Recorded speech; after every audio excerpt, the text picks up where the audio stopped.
C'est le lundi 16 septembre dernier que Jan Křetínský a pris ses nouvelles fonctions de directeur général exécutif de la Solideo, la société de livraison des ouvrages olympiques. Les grands entretiens, un podcast Imo Week. Jan Křetínský succède à ce poste à Nicolas Ferrand qui aura occupé cette fonction depuis le début de la mission de la Solideo en 2018. Jan Křetínský a rejoint l'organisme de la Solideo en juin 2020 après avoir consacré sa carrière à la direction de grands projets complexes dans le domaine des équipements publics. Directeur des opérations à la Solideo, il a notamment eu en charge d'organiser la livraison des 2 projets majeurs, le village des athlètes et le cluster des médias. Désormais donc directeur général exécutif, il va conduire la phase héritage post-Jeux Olympiques, phase qui porte sur la reconversion des ouvrages olympiques et des sites dans le cadre d'un projet urbain durable en lien avec les projets des collectivités territoriales.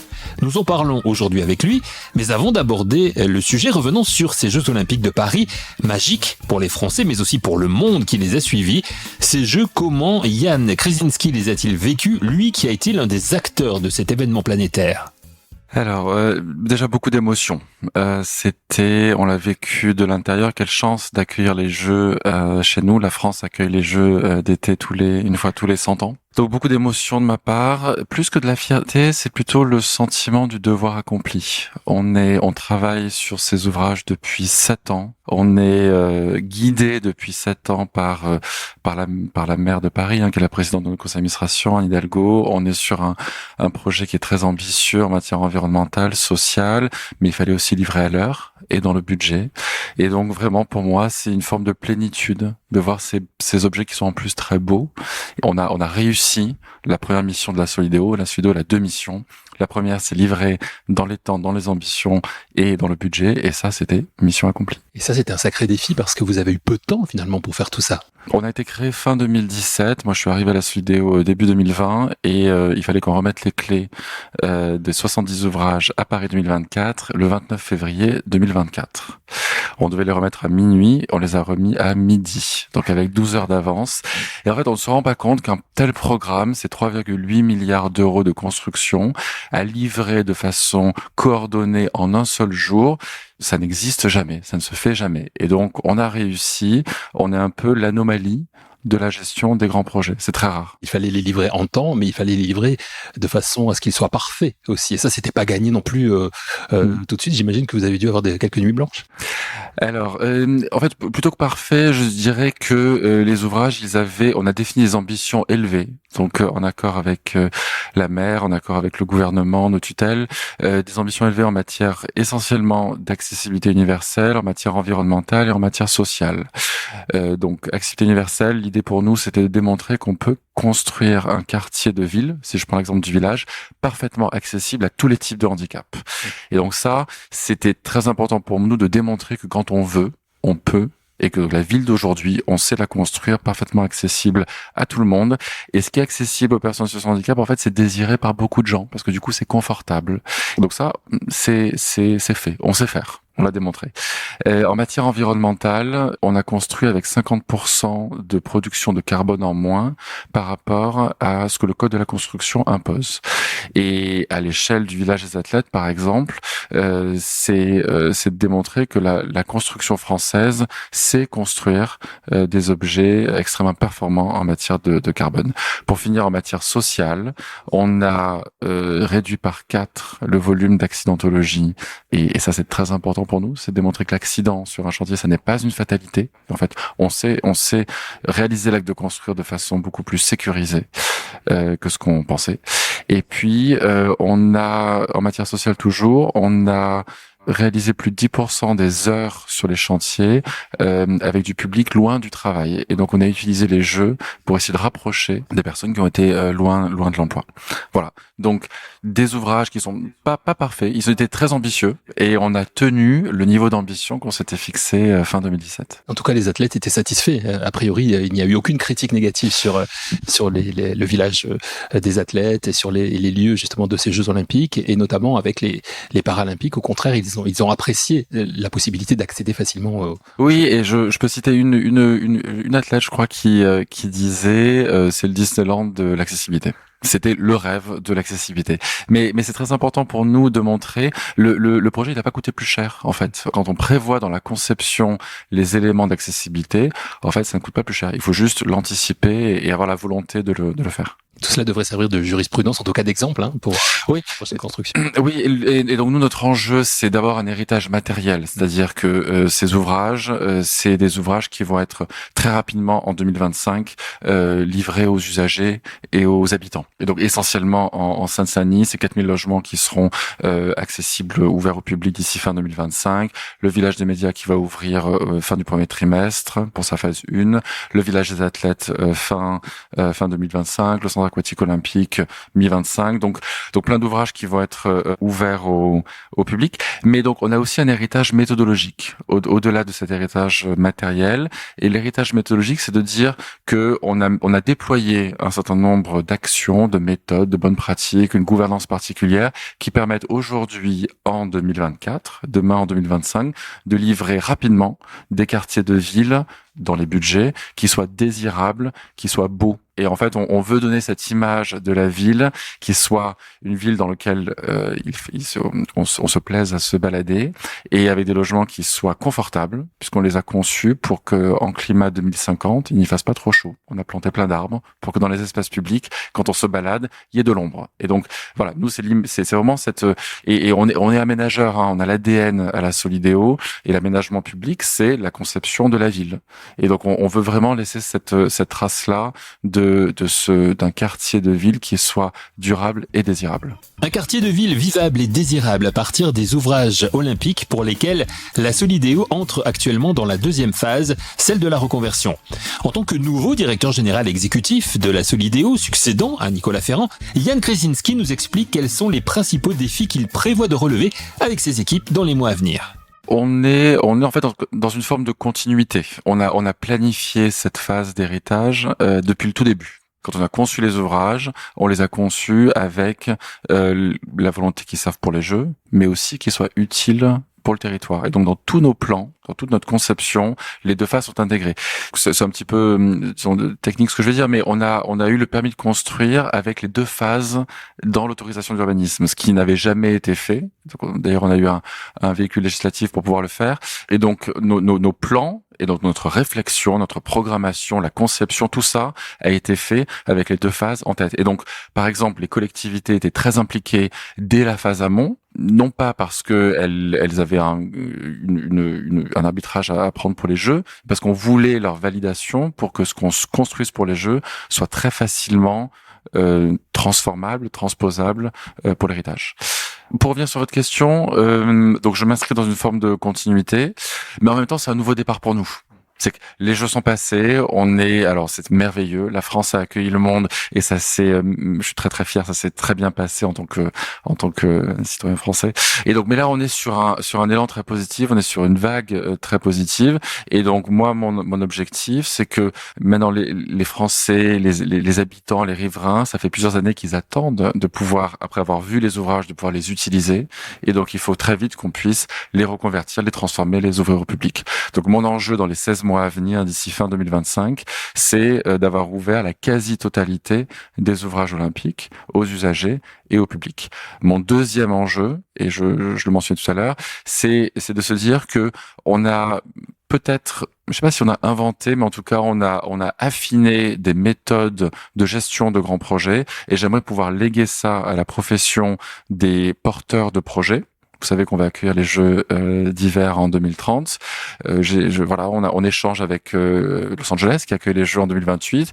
Et donc on se dit qu'il y a des bonnes pratiques. Et les bonnes pratiques, c'est pas une fin en soi. C'est pour se dire que à l'avenir, on a besoin de construire vite, de façon efficace, y compris financièrement efficace, des quartiers de vie durables et désirables. C'est ça l'objectif in fine. Et ça, c'est vrai que c'est un vrai challenge aujourd'hui pour tous ceux qui construisent des logements, notamment. Oui, c'est un vrai challenge. Et déjà livré à l'heure, c'est pas évident. Donc on est arrivé, c'est pas évident. Livrer dans les coûts, c'est pas évident non plus.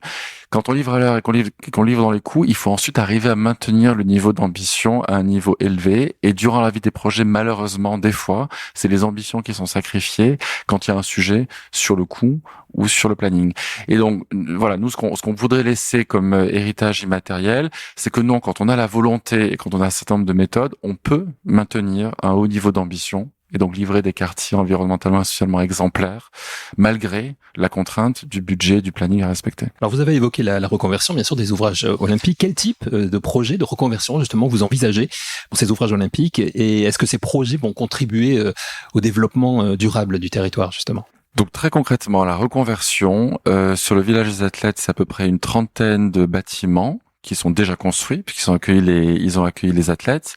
Et donc on va réintervenir, les promoteurs immobiliers vont réintervenir dans ces bâtiments pour en modifier un petit peu le cloisonnement, puisqu'il y a besoin de moins de chambres. Donc on va enlever une cloison, on va poser les cuisines, on va transformer certains logements en bureaux, puisqu'en fait, il y a une mixité d'usages dans le quartier qui n'était pas nécessaire pour les jeux. Donc, on va livrer également des bureaux. C'était prévu, mais il faut transformer les logements en bureaux. On a des espaces publics à finaliser. Concrètement, c'était des zones logistiques qui étaient utilisées, par exemple, pour la gare routière du village pendant les jeux. Et on va en faire un parc urbain de 3 hectares. Donc, il y a quelques zones comme ça qu'on va venir retransformer sur les espaces publics. On a des écoles à construire, puisque on a construit un certain nombre, et il y a d'autres qu'il faut qu'on finalise ou qu'on construise. On n'avait pas la place de les faire, puisqu'il fallait laisser Paris 2024 exploiter certaines zones du village. Voilà, on a sur les sites de compétition, parce que j'ai beaucoup parlé du village, mais sur les sites de compétition et d'entraînement, on va par exemple sur le CAO retirer des tribunes temporaires qui étaient nécessaires pour les jeux, qui ne sont plus nécessaires pour l'utilisation du quotidien, et on va du coup les volumes qui seront libérés, on va en faire des espaces sportifs complémentaires, des espaces de restauration. Donc on ajuste tous les ouvrages pour que ils puissent être ensuite utilisés par le public. Mais c'est ces travaux de reconversion, c'est la touche finale. C'est pas des travaux lourds, mais ils sont hyper importants parce que c'est grâce à eux que les ouvrages ensuite pourront être utilisés par le public. Ce sont des choses qui ont été anticipées. En fait, elles ont été anticipées. On a calé, on les a organisées avec les futurs exploitants, avec les maires, les collectivités, pour avoir les besoins précis des habitants et des usagers.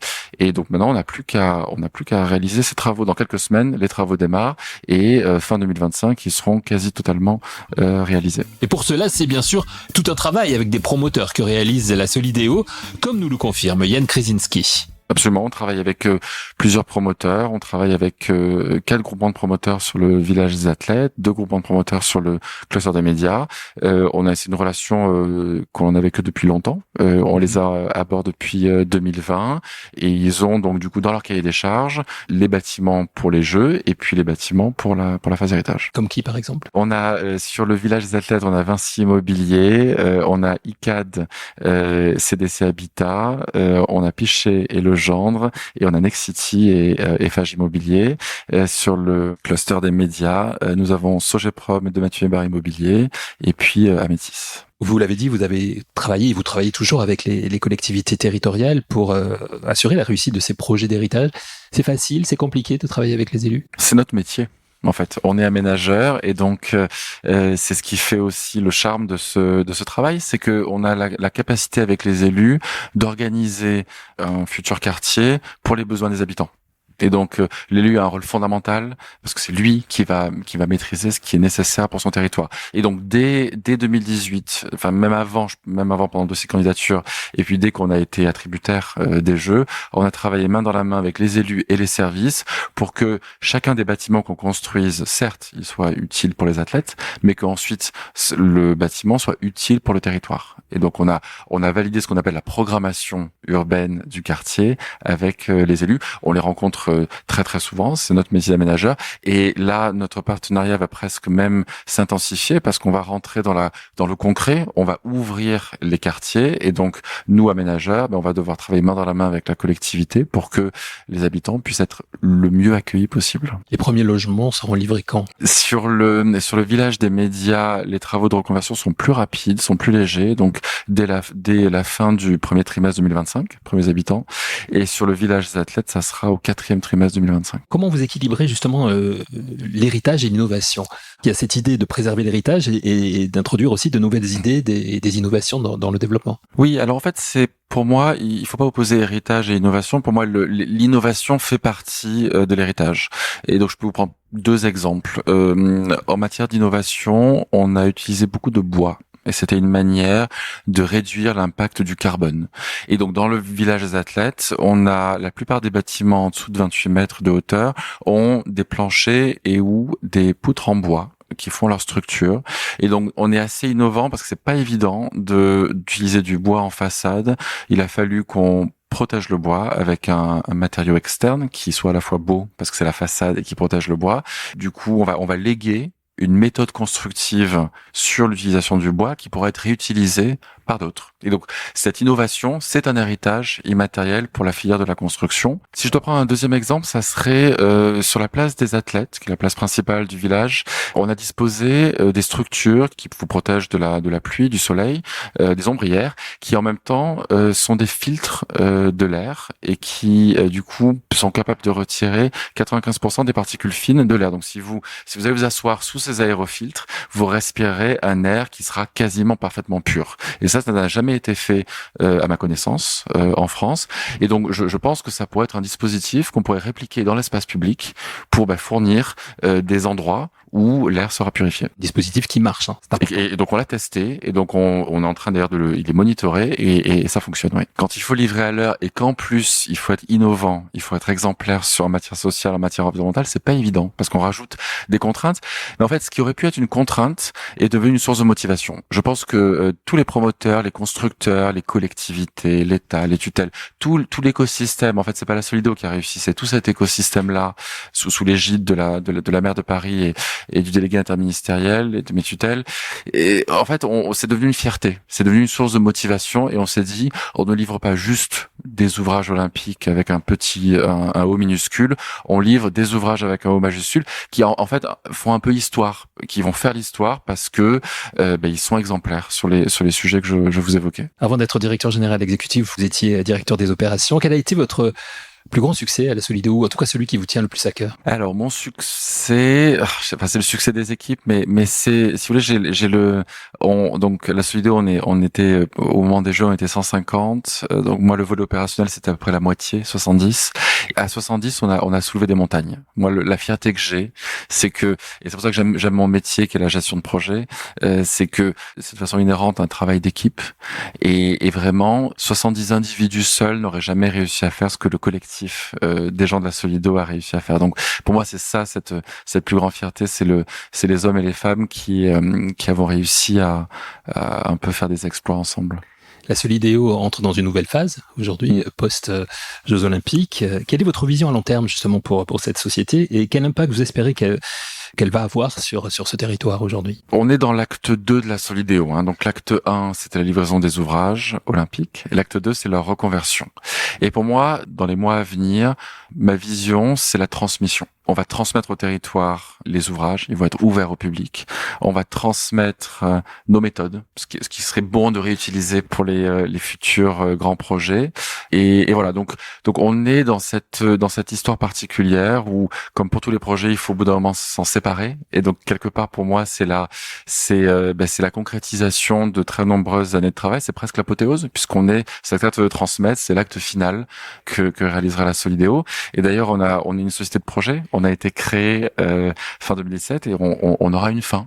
Et donc, mon rôle aussi en tant que directeur général et exécutif, c'est d'accompagner les hommes et les femmes qui ont constitué la Solideo pour qu'ils trouvent leur futur projet, leur future passion, leur futur emploi. Et donc, j'ai aussi évidemment cette mission-là. C'est ça le message que vous souhaitez passer, Yann Krasinski, à vos équipes, aux collectivités aussi, au moment où vous prenez vos fonctions de directeur général exécutif. Oui, on sera. Le message que je souhaite faire passer, c'est on est dans cet acte de transmission et puis on sera au rendez-vous. On a été au rendez-vous des jeux pour la phase 1, on sera au rendez-vous de l'héritage pour la phase 2, et on aura le même niveau d'exigence et d'ambition qui, je pense, qui a été une des clés de la réussite des jeux. Un grand merci à Yann Krasinski d'avoir accordé sa première prise de parole de tout nouveau directeur général exécutif de la Solideo à Imo Week. Un grand merci à vous pour votre fidélité et rendez-vous la semaine prochaine pour le prochain épisode de Les grands entretiens, un podcast Imo Week.